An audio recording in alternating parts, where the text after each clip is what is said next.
شهر رمضان الذي أنزل فيه القرآن هدى للناس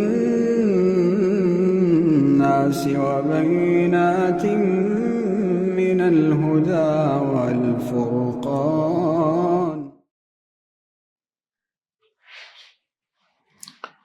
اعوذ باللہ من الشیطان الرجیم بسم اللہ الرحمن الرحیم سبح اسم ربک الاعلی الذی خلق فسوى والذی قدر فہدى والذی اخرج المرعى فجعله غثاء نحوا سنقرئك فلا تنسى إلا ما شاء الله إنه يعلم الجهر وما يخفى ونيسرك لليسرى فذكر إن نفعت الذكرى سيذكر من يخشى ويتجنبها الأشقى الذي يصلى النار الكبرى ثم لا يموت فيها ولا يحيا قد أفلح من تزكى وذكر اسم ربه فصلى بل تؤثرون الحياة الدنيا والآخرة خير وأبقى إن هذا لفي الصحف الأولى صحف إبراهيم وموسى. صدق اللہ العظیم. سورہ اعلیٰ مکی سورت ہے. اس سورت کے اندر اللہ رب العزت نے اپنی توحید کا ذکر فرمایا اور اس کے بعد رسول اللہ صلی اللہ علیہ وسلم کو دو بشارتیں دیں اور اس کے بعد انسانوں کی دو جماعتوں کا تذکرہ فرمایا اور آخر میں انسانوں کی گمراہی کی اصل وجہ کی طرف اشارہ فرمایا. سب سے پہلی آیات میں اللہ رب العزت نے اپنی توحید کو بیان فرمایا. سبح اسم ربک الاعلی. سبح آپ پاکی بیان کریں اسم ربک اپنے رب کے نام کی الاعلی جس کی شان بلند ہے. تو سبح آپ تسبیح بیان کریں سبحان اللہ پڑھیں اسم ربک اپنے رب کے نام کی الاعلی جس کی شان سب سے اونچی. احادیث میں آتا ہے کہ جب قرآن پاک کی یہ آیت مبارکہ اتری تو آقا علیہ الصلوۃ والسلام نے حضرات صحابہ کرام رضوان اللہ علیہم اجمعین کو یہ ارشاد فرمایا کہ اجعلوها فی سجودکم، کہ اس کو اپنے سجدوں کے اندر رکھ دو. چنانچہ اس کے بعد سے سجدوں میں یہ دعا پڑھی جاتی ہے سبحان ربی الاعلی، کہ ہم پاکی بیان کرتے ہیں ربی اپنے رب کی الاعلی جو سب سے بلند ہے. اور جب فسبح بسم ربک العظیم سورہ واقعہ کی آیت مبارکہ اتری تو آپ نے فرمایا اجعلوها فی رکوعکم، اس کو اپنے رکوع میں پڑھا کرو. چنانچہ سبحان ربی العظیم رکوع کے اندر اور سبحان ربی الاعلی سجدوں کے اندر پڑھی جاتی ہے. یہ قرآن پاک کی اس آیت پر بھی عمل ہو رہا ہے.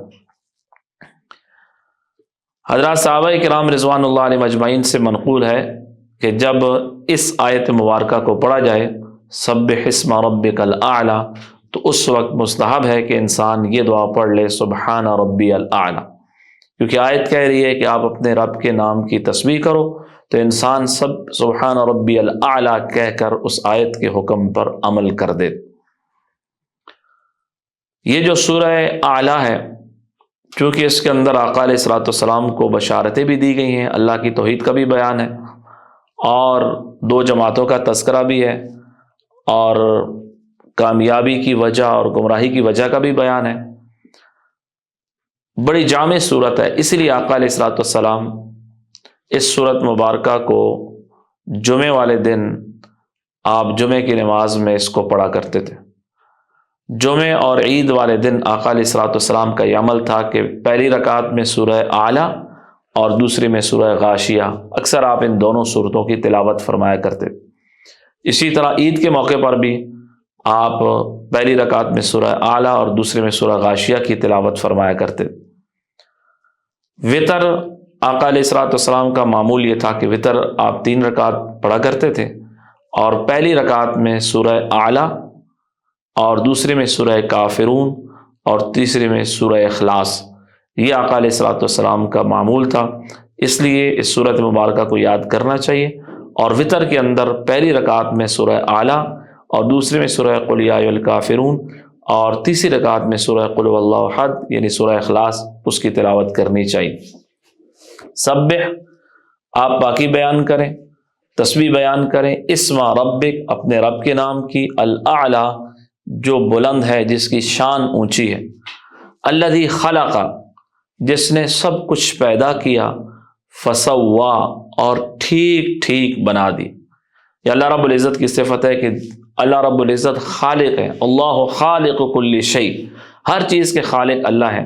تو الذی خلق، جس نے پیدا کیا، فسوا، اور ٹھیک ٹھیک بنا دی، جس چیز کو جس طرح بنانا چاہیے تھا بالکل درست اندازے سے اللہ رب العزت نے بنایا۔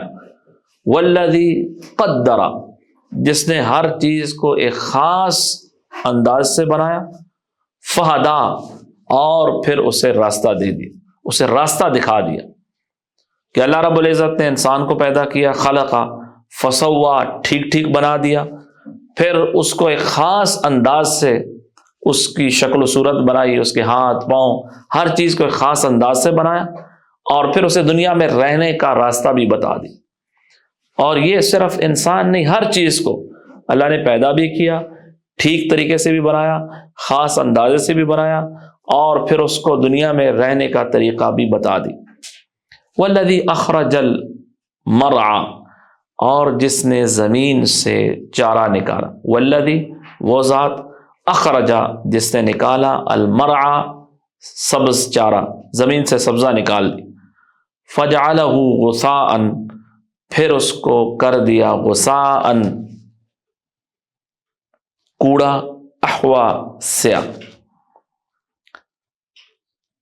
سبزہ چارہ ایک وقت میں سبز ہوتا ہے، پھر خشک ہو جاتا ہے، خشک ہو کے بالکل زرد ہوتا ہے، اور پھر سیاہ ہو کے چورا چورا ہو کے ختم ہو جاتا ہے۔ تو کہا کہ سبز چارہ جس سے نکالا، فجعلہ غثاء، پھر اس کو کوڑا، احوا، سیاہ کر دیا۔ تو اس میں اس بات طرف اشارہ ہے کہ ہر چیز کا ایک حسن ہوتا ہے اور اس کے بعد اس کا خاتمہ ہو جاتا ہے۔ تو جس طرح چارہ ہے، سبز ہوتا ہے، لہلاتا ہے، خوبصورت لگتا ہے، ایک وقت آتا ہے کہ وہ سیاہ ہو جاتا ہے، ختم ہو جاتا ہے۔ اسی طرح یہ دنیا کی ہر چیز ایسی ہے۔ انسان ہے کہ ایک وقت میں اس پر جوانی آتی ہے، خوبصورتی آتی ہے، پھر وہ بوڑھا ہو جاتا ہے، پھر ایک وقت آتا ہے مر جاتا ہے۔ ہر چیز اس کو ایک عروج ہوتا ہے، اور پھر اس کے بعد اس کو زوال آ جاتا ہے۔ تو فجعلہ غثاء، اللہ نے اسے کر دیا کوڑا، احوا، سیاہ۔ یہ ساری کام کرنے والی ذات اللہ کی ہے، جس نے ہر چیز کو پیدا کیا، ٹھیک طرح بنا دیا، اور ایک خاص انداز سے بنا دیا، اس کو ہدایت بھی دے دی، طریقہ بھی بتا دیا اس چیز کو دنیا میں رہنے کا، سبز چارہ نکالا، اس کو سیاہ کر دیا۔ سنقرئک، ہم آپ کو پڑھائیں گے، فلا تنسا، پس آپ نہیں بھولیں۔ رسول اللہ صلی اللہ علیہ وسلم پر جب قرآن پاک اترتا تھا تو ظاہر ہے 23 سال کے عرصے میں تھوڑا تھوڑا کر کے جبریل امین قرآن پاک آقا علیہ الصلوۃ والسلام پر اتارتے تھے، تو آپ جلدی سے اس کو دہراتے تھے، اور اس دہرانے کی وجہ یہ ہوتی تھی کہ کہیں بھول نہ جائے، قرآن پاک کا کوئی حصہ رہ نہ جائے۔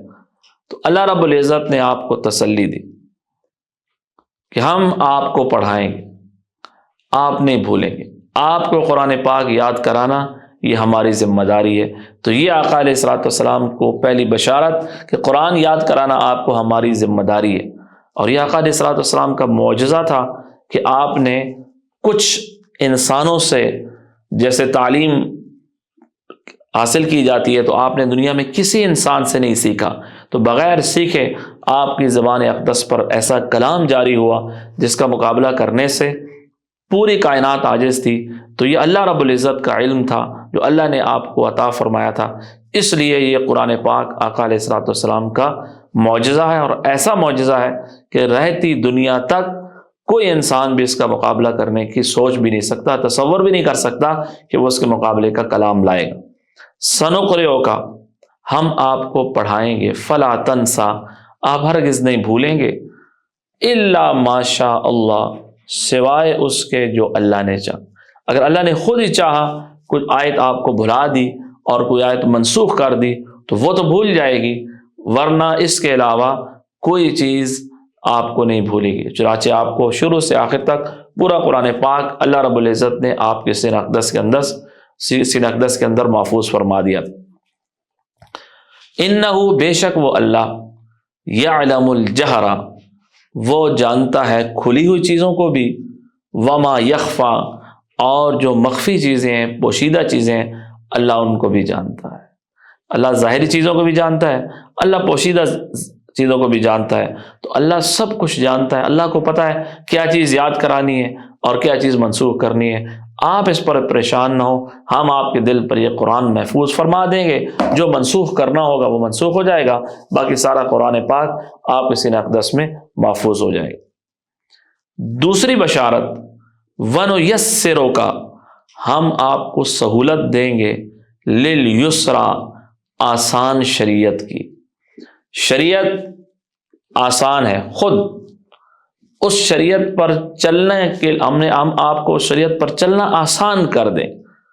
تو اللہ رب العزت نے آقا علیہ الصلوۃ والسلام کے لیے شریعت پر چلنا آسان فرما دیا تھا۔ یہ دوسری بشارت ہے کہ پہلی آپ کو قرآن نہیں بھولے گا، اور دوسری کہ ایک شریعت بھی آسان ہے، اور اس آسان شریعت پر آپ کو چلنے میں ہم آپ کو سہولت دیں گے کہ آپ آسانی کے ساتھ شریعت پر عمل کریں گے۔ چنانچہ شریعت آپ کی طبیعت مبارکہ کا حصہ بن چکی تھی، اسی لیے ہمیں عائشہ فرماتی ہیں کہ آقا علیہ الصلوۃ والسلام کان خلقہ القرآن، کہ آپ کے اخلاق وہ قرآن پاک تھے۔ تو قرآن پاک اور شریعت آپ کی طبیعت مبارکہ کا حصہ بن چکے تھے۔ یہ قرآن کی بشارت تھی کہ وَنُيَسِّرُكَ، ہم سہولت دیں گے آپ کو، لِلْيُسْرَى، آسان شریعت کی۔ آسان شریعت پر چلنا ہم آپ کے لیے مزید آسان کر دیں گے، شریعت بھی آسان، اور آپ کو سہولت دیں گے کہ آپ اس پر عمل کر سکیں گے۔ لہٰذا فذکر، آپ ان کو نصیحت کیے جائیں، آپ ان کو سمجھاتے رہیں، ان نفعت الذکریٰ، اگر نصیحت نفع دے۔ اور دوسری جگہ فرمایا کہ فذکر فإن الذکریٰ تنفع المؤمنین، ایمان والوں کو تو نصیحت نفع دیتی ہے، لہٰذا ایمان والوں کو ہمیشہ نصیحت کرتے رہیں۔ سیذکر، آپ کی نصیحت مانے گا، من، وہ آدمی، یخشا، جو اللہ سے ڈرے گا، جس کے دل میں خشیت ہوگی، جس کے دل میں اللہ کا خوف ہوگا، وہ آدمی نصیحت ضرور قبول کرے گا۔ تو یہاں پر آقا علیہ الصلوۃ والسلام کو حکم دیا گیا کہ آپ نصیحت کریں، آپ کی نصیحت ہمیشہ فائدہ مند ہوگی، لیکن ظاہر ہے فائدہ اٹھانے کے لیے وہ شخص اس سے فائدہ اٹھائے گا جس کی طبیعت میں، جس کے دل میں اللہ کا خوف ہے۔ باقی جس کے دل میں اللہ کا خوف نہیں ہے، جس نے گناہوں کی وجہ سے اپنے مزاج کو خراب کر دیا ہے، اپنے مزاج کو بگاڑ دیا ہے، تو وہ اس قرآن سے نصیحت حاصل نہیں کرے گا، وہ آپ کی بات پر دھیان نہیں کرے گا۔ لیکن ظاہر ہے اس میں اس قرآن کا یا نصیحت کا کوئی قصور نہیں ہے، اس شخص نے خود ہی گناہ کر کے اپنی طبیعت کو بگاڑ لیا۔ وَيَتَجَنَّبُ، اور اس نصیحت سے دور رہے گا، الاشقا، وہ بڑا بدبخت، الذی، جو یصلی النار، داخل ہوگا آگ میں، الکبریٰ، بڑی۔ تو بدبخت وہی اس نصیحت سے دور ہوگا، اور اس کا انجام یہ ہے کہ وہ جہنم کی آگ میں داخل ہوگا، اور جہنم کی آگ میں پھر اس کا انجام کیا ہوگا؟ ثم لا يموت فیہا، پھر نہ وہ اس کے اندر مرے گا، ولا یحیا، اور نہ وہ زندہ رہے گا۔ مرے گا اس لیے نہیں کہ وہاں پر موت ختم ہو چکی ہے، موت کو وہاں پر موت آ چکی ہوگی، اور مرنا وہاں پر نہیں، حدیث میں آتا ہے کہ جب جنتی جنت میں چلے جائیں گے، جہنمی جہنم میں چلے جائیں گے، تو موت کو ایک دمبے کی شکل میں لایا جائے گا اور کہا جائے گا بھئی اہل جنت اسے جانتے ہو؟ تو وہ متوجہ ہوں گے ہاں ہم جانتے ہیں یہ موت ہے۔ اور پھر جہنم والوں کو پکارا جائے گا کہ اے جہنمی ہو تم اسے جانتے ہو؟ وہ کہیں گے ہاں ہم جانتے ہیں یہ موت ہے۔ انہیں امید پیدا ہو جائے گی شاید کوئی ہمارے لیے کوئی خلاصی کی صورت ہے، اس موت کو ذبح کر دیا جائے گا اور پھر اعلان کرنے والا اعلان کرے گا یا اہل الجنہ خلود لا موت، اے جنتیو اب ہمیشہ ہمیشہ رہنا ہے، موت نہیں ہے۔ یا اہل النار خلود لا موت، اے جہنمیو اب ہمیشہ ہمیشہ رہنا ہے، موت نہیں ہے۔ تو موت ختم ہو جائے گی، تو اس لیے وہاں پر مریں گے تو نہیں، ولا یحیا اور زندہ بھی نہیں رہے گا، اس لیے کہ وہاں جلنا ہے۔ اور وہ زندگی کیا زندگی ہے؟ کوئی ایسی زندگی نہیں ہے جس میں انسان کوئی آرام حاصل کرے، راحت حاصل کرے، چین سکون حاصل کرے، ایسا نہیں ہوگا۔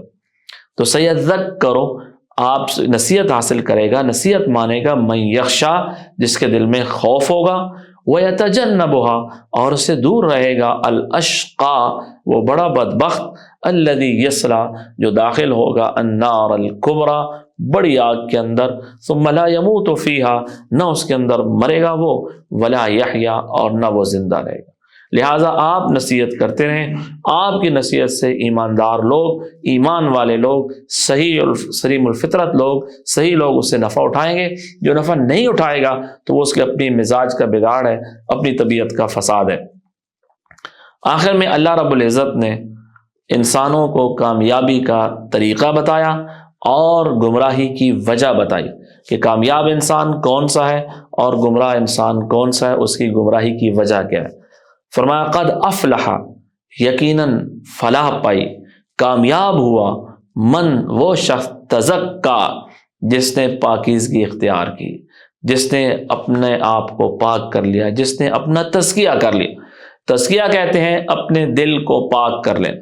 جس طرح ہمارا جسم ہے، ہمارے جسم کی بیماریاں ہیں کہ ہماری جسم کی بیماریاں، ہمیں سر میں درد ہوتا ہے، گردے میں تکلیف ہو جاتی ہے، پیٹ میں درد ہو جاتا ہے، پاؤں میں درد ہو جاتا ہے، اور کوئی مسئلہ، یہ ہماری جسم کی بیماریاں۔ ایک ہماری روح کی بیماری کہ ہمارے روح کے اندر دنیا کی محبت ہے اور لمبی لمبی امیدیں ہیں اور اس کے اندر خواہشات ہیں اور لالچ ہے، دنیا کی ہوس ہے اور حسد ہے، کینہ ہے، بغض ہے، یہ ساری چیزیں ایسی ہیں، بے صبری ہے، ناشکری ہے، یہ ساری روح کی بیماریاں ہیں۔ تو انسان وہ کامیاب ہے جس نے تزکا اپنے آپ کو پاک کر لیا، اپنے روح کو پاک کر لیا، اور جس نے اپنے اندر سے دنیا کی محبت نکال دی، اللہ اس کے رسول صلی اللہ علیہ وسلم کی محبت ڈال دی، اور آخرت کا شوق اس کے دل کے اندر آ گیا، اور اس کے دل کے اندر صبر آ گیا، اور وہ شکر کی کیفیت اسے حاصل ہو گئی، سخاوت اسے آ گئی، ایمانی صفات اس کے دل کے اندر آ گئی، اور اس کی روح وہ دنیاوی آلائشوں سے، دنیا کی بیماریوں سے پاک ہو گئی۔ وَذَكَرَ اسْمَ رَبِّهِ اور اس کا نتیجہ یہ ہوگا کہ اس نے رب کا نام لیا اور فصلى نماز پڑھی۔ جس نے اپنے آپ کا تزکیہ کر لیا، وَذَكَرَ اسْمَ رَبِّهِ اور اللہ کا نام لیا، فصلى پس نماز پڑھی۔ اللہ کا نام لیا، اللہ کا ذکر کیا، فصلى اور نماز پڑھی۔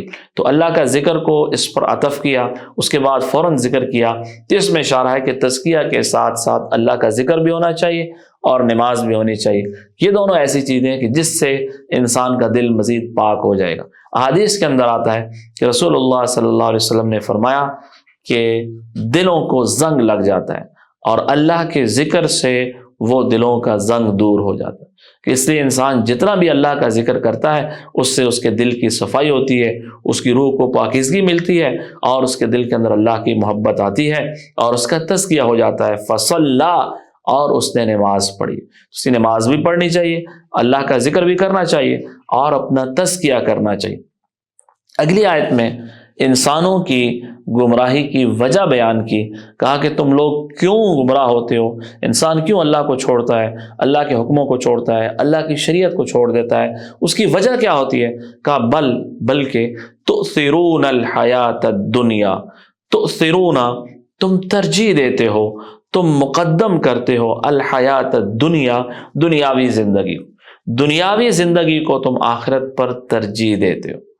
یہ ہر گناہ کی وجہ ہے کہ انسان دوسرے انسان کو قتل کرتا ہے اس لیے کہ وہ دنیا کو ترجیح، اسے پتا ہے کہ میں اسے ختم کروں گا مجھے دنیا کا فائدہ ملے، دوسرے کا مال لے لیتا ہے اور دوسرے کا حق غصب کرتا ہے، اور جتنے بھی گناہ انسان کرتا ہے وہ اس کی وجہ دنیا کی محبت ہوتی کہ دنیا کو اپنی آخرت پر ترجیح دیتا ہے۔ اگر انسان اپنی آخرت کو دنیا پر ترجیح دے پھر وہ کوئی گناہ نہیں کرے گا، وہ اللہ کی نافرمانی نہیں کرے گا، وہ ڈرے گا کہ اگر میں اللہ کی نافرمانی کروں گا، میں جھوٹ بولوں گا، میں غیبت کروں گا، میں حرام کماؤں گا، میں ناک تول کے اندر اگر کمی کروں گا تو مجھے دنیا کا تھوڑا سا نفع مل جائے گا لیکن میری آخرت کا نقصان ہے۔ تو ہم جتنے بھی گناہ کرتے ہیں اس کی وجہ یہ ہے کہ ہم دنیا کو آخرت پر ترجیح دے دیں۔ اس کی وجہ کیا ہے کہ دنیا میں نظر آ رہی اور آخرت نظر نہیں آ رہی۔ آخرت کا ایمان بالغیب ہے، اسی وجہ سے اس کی زیادہ قیمت ہے۔ تو قرآن نے کہا بل تؤثرون الحیات الدنیا، بلکہ تم دنیاوی زندگی کو آخرت پر ترجیح دیتے ہو، والآخرۃ خیر، اور حالانکہ آخرت سب سے بہتر ہے، وابقا، اور زیادہ باقی رہنے والی۔ دنیا فانی ہے، آخرت باقی ہے۔ دنیا فنا ہو جائے گی، ختم ہو جائے گی، آخرت کو بقا ہے، وہ کبھی ختم نہیں ہوگی۔ تو بل تؤثرون، تم ترجیح دیتے ہو الحیات الدنیا، دنیاوی زندگی کو، والآخرۃ خیر، حالانکہ آخرت زیادہ بہتر ہے، وابقا، اور زیادہ باقی رہنے والی۔ تو اس لیے یہ فرمایا کہ آخرت، حدیث میں آتا ہے کہ دنیا اور آخرت دونوں کے بیٹے ہیں۔ کونوا من ابناء الآخرہ ولا تکونوا من ابناء الدنیا، لوگوں آخرت کے بیٹے بن جاؤ، دنیا کے بیٹے نہ بنو۔ اس لیے ہمیں ہر وقت یہ دیکھنا چاہیے کہ جو کام میں کر رہا ہوں اس میں میری آخرت کا فائدہ ہے یا نہیں ہے۔ جہاں بھی دنیا اور آخرت کا مقابلہ آ جائے ہم اپنی آخرت کو لے لیں، دنیا کا نقصان ہوتا ہے نقصان ہو جائے۔ اذان کا وقت ہے اور اذان کی آواز آ گئی، ادھر سے گاہک آ گیا، اب آخرت کا تقاضا ہے دکان بند کر دیں، نقصان ہوتا ہے ہو جائے۔ مال کھولا ہوا ہے، مال دکھا رہے ہیں اس کو، اب اگر تھوڑا سا جھوٹ بولتے ہیں تو مال بک جائے گا، لیکن آخرت کا نقصان ہے۔ سچ سچ بتا دے کہ اس کے اندر یہ عیب ہے، یہ کمزوری ہے، بکتا ہے بک جائے، نہیں بکتا نہ بک، لیکن آخرت کا نقصان نہ ہو جائے۔ تو جہاں بھی ہماری دنیا اور آخرت کا مقابلہ آ جائے گا ہمیں اپنی آخرت کو ترجیح دینی ہوگی، اگر نہیں دیں گے تو پھر نقصان ہے۔ کہا بل تؤثرون الحیات الدنیا، تم دنیاوی زندگی کو ترجیح دیتے ہو، والآخرۃ خیر، آخرت سب سے زیادہ بہتر ہے، وابقا، اور زیادہ باقی رہنے والی، وہ ختم نہیں ہوگی، دنیا فانی ہے، ختم ہو جائے گی۔ ان ھذا، بے شک یہ بات، لفی الصحف الاولی، پہلے صحیفوں کے اندر بھی، پہلے جو اللہ نے آسمانی صحیفے بھیجے ان کے اندر، انبیاء پر جو بھیجے ان کے اندر بھی ہے، یہی بات لکھی ہوئی تھی۔ صحف ابراہیم و موسیٰ، جو ابراہیم اور موسیٰ علیہ السلام پر صحیفے اترے تھے، اللہ نے یہ بات ان کے اندر بھی لکھ دی۔ ان ھذا، بے شک یہ بات، لفی الصحف الاولی، پہلے صحیفوں کے اندر بھی ہے، صحف ابراہیم و موسیٰ، ابراہیم اور موسیٰ علیہ السلام کے صحیفوں میں۔ اس صورت کے سے حاصل یہ ہے اللہ رب العزت کا نام لینا چاہیے، اللہ کا ذکر کرنا چاہیے، اور دوسری بات کہ فذکر، ایمان والوں کو نصیحت کرنی چاہیے، دین کی دعوت دینی چاہیے، دین کی تبلیغ کرنی چاہیے۔ تیسری بات کہ انسان کو اپنا تزکیہ کرنا چاہیے، اپنے آپ کو پاک کر لینا چاہیے، اور چوتھی اللہ کا ذکر کرنا چاہیے اور نماز پڑھنی چاہیے، اور چھٹی بات یہ ہے کہ انسان کو اپنی آخرت کو ہمیشہ اپنی دنیا پر ترجیح دینی چاہیے۔ یہ 6 باتیں ہیں جو اس صورت کا حاصل ہے۔ دعائیں اللہ رب العزت ہم سب کو عمل کرنے کی توفیق عطا فرمائے۔ وآخر دعوانا الحمدللہ رب العالمین۔ شهر رمضان الذي أنزل فيه القرآن هدى للناس وبينات من الهدى والفرقان